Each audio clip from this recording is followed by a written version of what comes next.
आपको चलिए एक छोटी सी एक स्टोरी बताता हूं, ठीक है। सभी ने महाभारत तो देखी होगी महाभारत, है ना। तो आप मुझे बताओ जरा कि जैसे कौरव जो थे उनके पास ऑलमोस्ट डबल जो है वो आर्मी थी, डबल मतलब पांडवों के पास जितनी आर्मी थी उससे डबल जो है आर्मी किसके पास थी, कौरव के पास थी।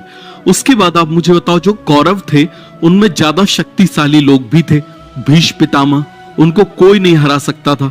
फिर आप मुझे बताओ द्रोणाचार्य जी, उनको भी कोई नहीं हरा सकता था, वो तो गुरु थे सबके।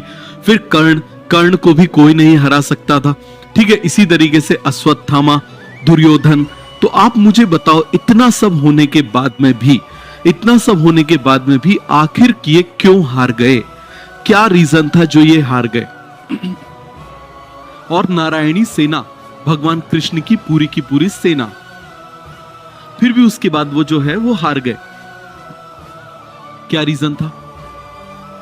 कुछ लोग बोलते हैं धर्म, इसका बहुत ज्यादा फर्क नहीं पड़ता, समझ में आ गया। धर्म तो आपने देखा होगा, उसके बाद कई सारी लड़ाइयां ऐसी हुई हैं कि अधर्म करने वाले भी जीते हैं, तो ये कोई एक मेजर डिसाइडिंग फैक्टर नहीं है मेरे हिसाब से। फिर आखिर क्या रीजन था, मेजर रीजन था कि दुर्योधन जो था वो सबको फॉलो करता था।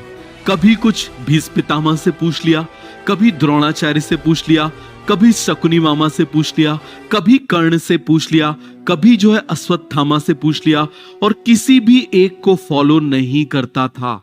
समझना इस बात को, कभी भी किसी एक को फॉलो नहीं करता था, ये मेजर डिफरेंस था।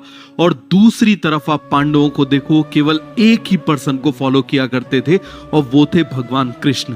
तो याद रखना आपकी कमजोरी कैसी भी हो, समझ में आ गया। आपने पढ़ाई कितने भी मार्क्स से क्यों ना करी हो, यदि आप किसी एक पर्सन को फॉलो करते हुए चल रहे हो, समझ में आ गया, आपके पास हजारों चीजें पड़ी हुई हैं। आजकल YouTube पे हजारों चीजें पड़ी हुई हैं और उसमें से आप कंफ्यूज हो सकते हो, मैं इस टीचर का ये देखूं क्या, इस टीचर की ये फाइल देख लूं क्या, इस टीचर का ऑडियो देख लूं क्या, इस टीचर का वीडियो देख लूं क्या, इसके शॉर्ट नोट्स देख लूं क्या, इसके DPP कर लूं क्या, बन जाओगे दुर्योधन।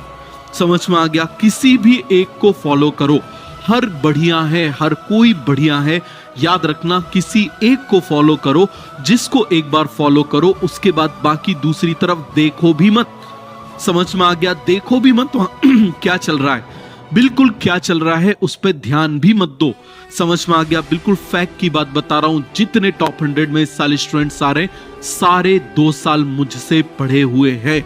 समझ में आ गया, सब के सब 2 साल मुझसे पढ़े हुए हैं जो PW से टॉप 100 में रैंक आ रही है।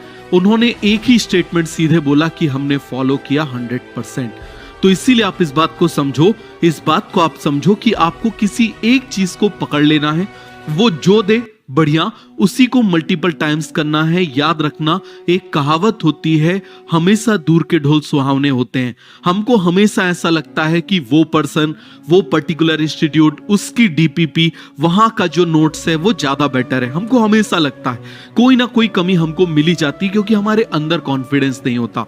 तो इसीलिए इस बात को बहुत अच्छे से समझ लो, आप जिसको अभी होल्ड कर रहे हो उसको होल्ड कर लो, उसको आखिरी तक पकड़े रहना।